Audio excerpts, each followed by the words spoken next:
Halo guys, welcome back to my video. Di video kali ini gue bakal ngebahas tentang cara atur keuangan dalam pernikahan. Gokil, udah sok bijak banget gue. Tapi gue mau sharing pengalaman pribadi gue. Gue tidak bermaksud menggurui, tapi semoga sharing ini bisa bermanfaat untuk kalian, apalagi buat kalian yang mau masuk ke jenjang pernikahan.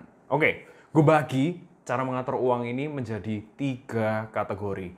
Kategori yang pertama adalah pendapatan. Kategori kedua, pengeluaran. Kategori ketiga adalah investasi. Tapi di atas semua kategori ini, yang terpenting ya kan untuk mengatur keuangan dalam pernikahan adalah keterbukaan. Artinya lu harus transparan satu dengan yang lain. Pendapatan lu berapa? Pengeluaran lu apa aja? Dan lu investasiin duit lu di mana? Kalian sebagai suami dan istri harus ngobrol. Bahkan kalau urusan keuangan ini harus sudah diomongin sebelum kalian beneran menikah. Karena faktor ekonomi atau faktor financial itu bisa jadi salah satu faktor terbesar orang-orang itu bercerai.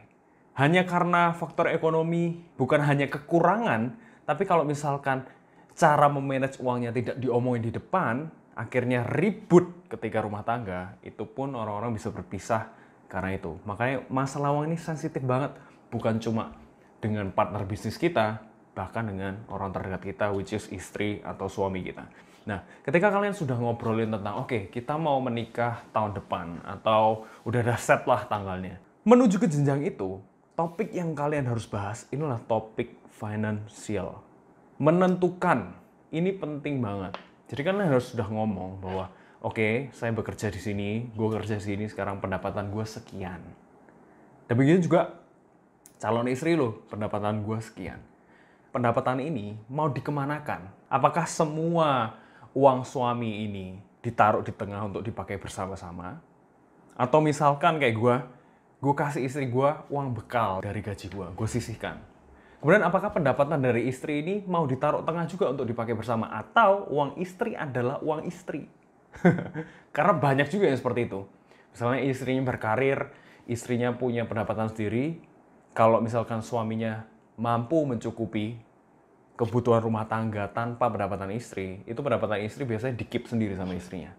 And it's okay, itu semua harus diomongin di depan. Karena ini nanti juga akan menentukan gaya hidup kalian ketika menikah. Gak mungkin dong, misalkan gue pendapatan 10 juta, istri gue pendapatan juga 10 juta misalkan.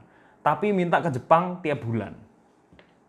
Sushi teh bisa tiap bulan. Ya kan? Tapi kalau ke Tokyo yang beneran, nah itu agak berat.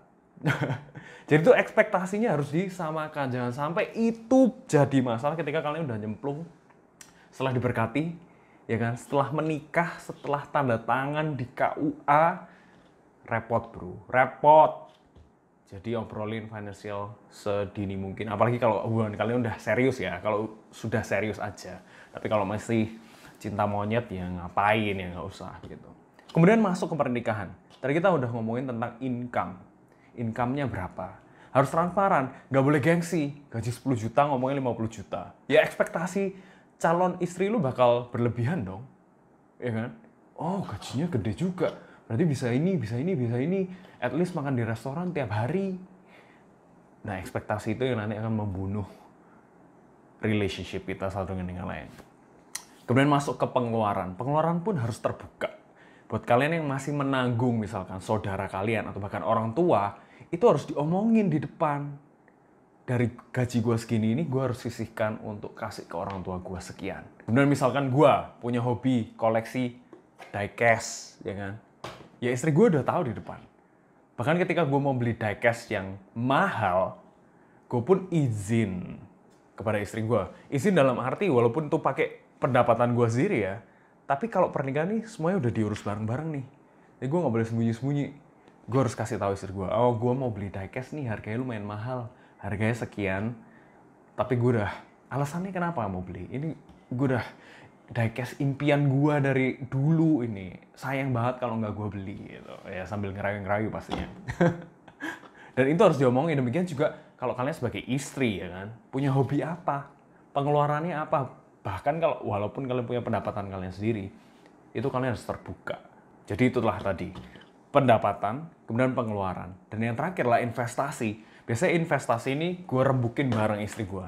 Banyak alternatif investasi di luar sana, banyak banget.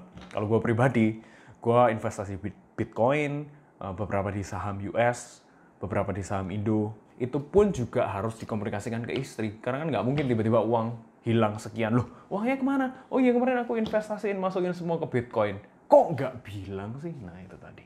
Kok nggak bilang sih? Nah itu yang akan menjadi masalah. Kemudian supaya secara finansial kita juga growth, sebenarnya simple banget sih. Ini kalian mau nikah nggak nikah pun hitungannya tetap sama. Pendapatan harus lebih besar daripada pengeluaran. Udah titik itu aja. At least ya, gue melakukan pembukuan tiap bulan. Dan itu dilihat bersama sama istri gue. At least, walaupun kita pengeluarannya lagi banyak bulan itu, cara kita manage-nya simple aja. Bulan itu harus ada growth. Growth secara net worth. Kecuali memang lagi ada pengeluaran yang besar banget, misalkan membangun rumah, atau misalkan nanti kita punya anak, mungkin bisa-bisa net worth-nya bisa turun gitu. Tapi untuk di bulan-bulan yang normal, at least kita aim net worth-nya harus naik. Naiknya berapa persen? Nah itu tergantung kalian masing-masing. Jadi kita mengelola financial secara sehat. Kalau net worth lu tiap bulan minus, ya jangan kaget, setahun 2 tahun lagi ya tabungan lu semuanya ludes. Dan itu nggak akan baik ketika pernikahan masuk dalam badai ekonomi, itu akan sangat-sangat tidak enak. Jadi jangan sampai seperti itu. Untuk terus mengejut net worth ini supaya terus bertambah, gue pribadi, gue selalu mencari opportunity baru.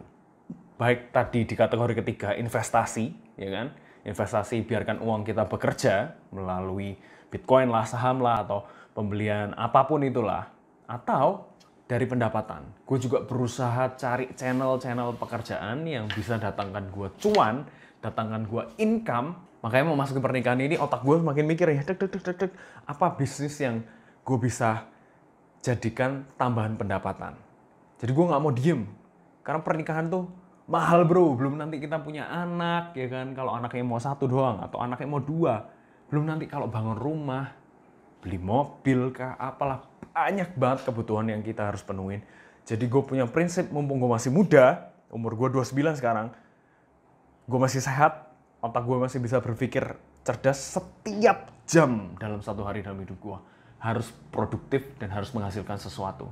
Nah itu yang jadi komitmen gue semenjak gue menikah, atau bahkan sebelum gue menikah, bahwa gue harus produktif, gue harus dapatkan income sebanyak mungkin, mumpung gue masih punya waktu, mumpung gue masih sehat, dan mumpung otot-otot ini masih bisa dikerjakan dengan semaksimal mungkin gitu. Jadi itulah tadi menurut gue saran cara mengatur keuangan dalam pernikahan yang ideal menurut gue. Ya, silakan komen di bawah kalau kalian punya advice finansial yang lain. Thank you guys for watching. I'll see you guys in the next video. Bye-bye.